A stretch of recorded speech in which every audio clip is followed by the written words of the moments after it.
بسم اللہ الرحمن الرحیم اللہم صلی علی سیدنا محمد نبی الامی وعلی آلہ وصحبہ وبارک وسلم۔ خون نبوت کا فکر اور فلسفہ۔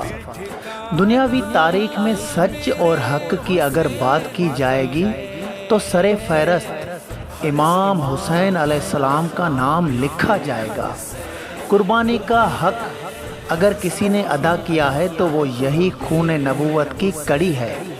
اہل اسلام تو کیا غیر مسلم بھی اس حقیقت سے اچھی طرح واقف ہیں کہ سچ کو سچ کہہ کے دکھایا ہے امام حسین علیہ السلام نے۔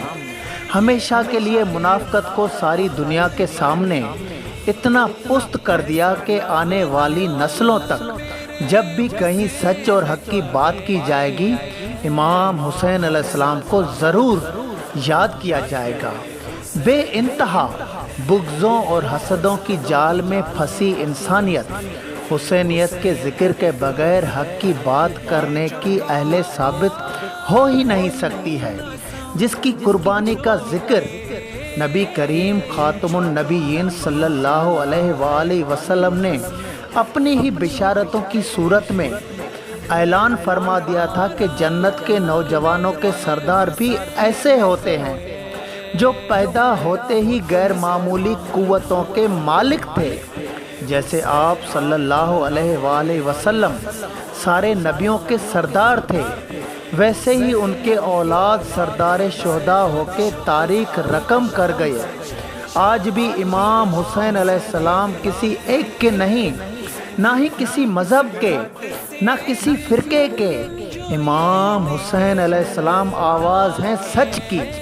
امام حسین علیہ السلام ایک فکر اور فلسفہ ہے حق کا، جس میں نہ کوئی نفرت نہ کوئی لالچ، شہنشاہی اور بادشاہی کا فکر۔ آپ تو تھے ہی شہنشاہ، اس شہنشاہ کی اولاد جو ساری کائنات کے رہبر اور رحمت بنا کے بھیجے گئے۔ ان کو کیا ضرورت اس دنیا کے اقتدار کی؟ بس یہ ایک سچ کی، بس یہ ایک سوچ کی جنگ تھی، شر اور خیر کی، بدی اور نیکی کی، سچ اور حق کی، بغض، حسد، دھوکے اور نفرت کے ساتھ، حسد اور تپش، نفس کے مارے ہوئے ذہنوں سے پاکیزگی اور پرہیز کی۔ آپ نے تو بتا دیا کہ تلواروں کی نوک پر بھی یاد یار رہتی ہے اور اس کو سجدہ کرنے سے دور نہیں بھاگا جاتا۔ خون سے وضو بھی فقط امام حسین علیہ السلام ہی کر سکتے ہیں۔ کسی کی کیا جرت کہ نبی صلی اللہ علیہ وآلہ وسلم کے خون کو حق سے دوسری طرف موڑ سکے؟ ایسا ہوتا تو محشر کے میدان میں سارے نبیوں کی امت کے آگے نبی کا لگتے جگر کیسے سرخرو ہوتا؟